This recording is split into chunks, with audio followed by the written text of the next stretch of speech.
What happens when the god of thunder faces the Devourer of Worlds? Today, we're diving into one of the most epic cosmic sagas in Thor's history, a multi-part adventure that pits Asgardian might against the universe's greatest power, Galactus. Our story kicks off when a spaceship crash lands in New York. Thor investigates and meets Tana Nile, a Rigelian who has come seeking his help. Her mission? To stop a force that threatens entire galaxies. Thor, never one to back down from a challenge, agrees instantly. They blast off into the cosmos, leaving Earth behind. Back in the Golden Realm of Asgard, Odin denies a passionate plea from Lady Sif, who wants to join Thor on his perilous quest. A being known as the Recorder, sent to document these events, learns of Thor's target and grimly departs. Even this emotionless android knows the gravity of the situation. Thor is heading off to face Galactus. In space, Tana Nile explains the full horror of their enemy. Galactus doesn't just conquer worlds, he eats them. Their ship is suddenly attacked by a furious Taurian, a survivor of a race wiped out by Galactus. After a fierce struggle, the creature's rage subsides into grief, a tragic reminder of the devastation Galactus leaves in his wake. Tana then shows Thor the horrifying aftermath of Galactus's Hungara, cosmic graveyard of shattered planets. Seeing this, Thor's resolve hardens. He vows to stop the World Eater, no matter the cost. Meanwhile, Galactus, his hunger stirring once more, detects an immense power source. He travels into a mysterious region of space known as the Black Galaxy and comes face to face with a being of unimaginable scale. Ego, the living planet. Thor and the Recorder rendezvous with the Rigelian fleet to plan their attack. They decide to confront Galactus directly and head for the Black Galaxy. But they're not alone. They are being followed by the Wanderers, a group of aliens who are the last survivors of worlds consumed by Galactus, all seeking revenge. As Thor's ship nears its destination, a titanic battle has already begun. Galactus demands to feed on Ego's energy, but the living planet refuses. Ego unleashes a blast of cosmic power so immense that the shockwave obliterates Thor's ship, leaving him and the Recorder adrift in the void. Just as they face certain doom, they're rescued by the Wanderers. Thor learns of their quest for vengeance, but warns them that a direct attack on Galactus is suicide. He offers to fight in their place. As their ship navigates the debris from the ongoing battle, they arrive to find Galactus gaining the upper hand against Ego. Without hesitation, Thor leaps into the fray. He hurls Mjolnir with all his might, and for the first time, Galactus feels pain. The Devourer erects a force field, but Thor's fight is far from over. Galactus grabs the Thunder God and flings him onto Ego's surface, where he finds the Wanderers and the Recorder have also been brought. Working together, they construct a device to amplify Mjolnir's power.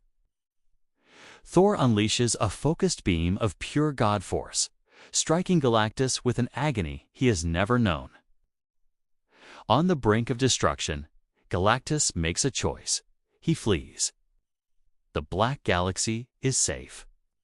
The Wanderers rejoice, their enemy defeated. In a surprising turn, Ego, in a humanoid form, invites them to live on his surface, transforming a part of himself into a lush, fertile world for them to call home. With the battle won, Thor and the Recorder return to the Rigelian homeworld. The Recorder downloads his data, and the Rigelians prepare to deactivate him. But Thor, having seen the Recorder show emotion and independent thought, convinces them that he is more than a machine. The Rigelians agree, and the Recorder is saved. Thor then uses Mjolnir to teleport back to Asgard, where he's greeted as a hero. Odin reveals he was watching the battle the entire time and has become fascinated with Galactus's origins. Using his power, Odin shows Thor's visions of Galactus's past an image of his first consumed world, a dead, barren rock. Then, they see his birth, emerging from an incubation chamber and destroying those who found him. Just as Odin ends the vision, Thor is alerted to a new danger on Earth. In his absence, Lady Sif has gone to investigate, and she's in trouble. As Thor prepares to return to Earth, another drama unfolds.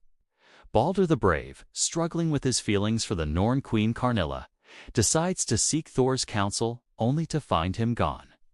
This entire cosmic journey was actually a penance for Thor, decreed by Odin. As Thor travels through space on this mission, his ship is suddenly stopped by Galactus himself. The World Eater, weary of being pursued, decides to reveal his true origin story. He engulfs Thor in a visi-cloud, a projection of his memories.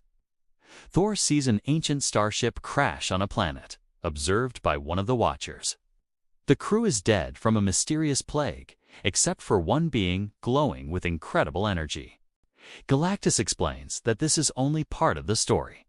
Back on Earth, things are heating up. The Warriors 3 have joined Balder to protect the planet in Thor's absence.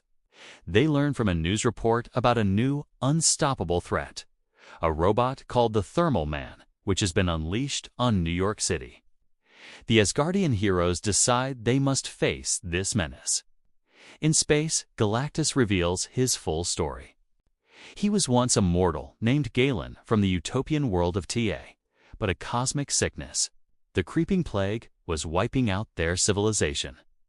Galan and a few other survivors decided to fly their ship into the heart of a giant star, choosing a glorious death over a slow one. But fate had other plans. The radiation didn't destroy Galan, it transformed him. He absorbed the cosmic energies and was reborn. The Watcher who found his crashed ship saw what he would become, being who needed to consume worlds to live, bound by his oath of non-interference. The Watcher could only observe as the newly born Galactus repaired his ship and flew into space to begin his endless, hungry journey. With the story told, Thor sees Galactus not just as a monster, but as a force of nature. Still, he knows this force is too dangerous to exist. He prepares to attack, but Odin intervenes. He teleports Thor directly to Earth, telling him his penance is over and he is needed there. The time for Galactus's end has not yet come. Thor arrives in New York just in time. The Warriors 3 and Balder lie defeated by the Thermal Man. Seeing the destruction, the God of Thunder raises his hammer, ready to face the new threat himself. And that's where our saga ends. For now, with one cosmic battle concluded and a terrestrial one just beginning. It's a powerful reminder that even for a god like Thor, the fight for justice is never truly over. Thanks for watching. If you enjoyed this deep dive into Marvel's cosmic lore, make sure to like, subscribe, and hit that notification bell so you don't miss our next video. See you next time.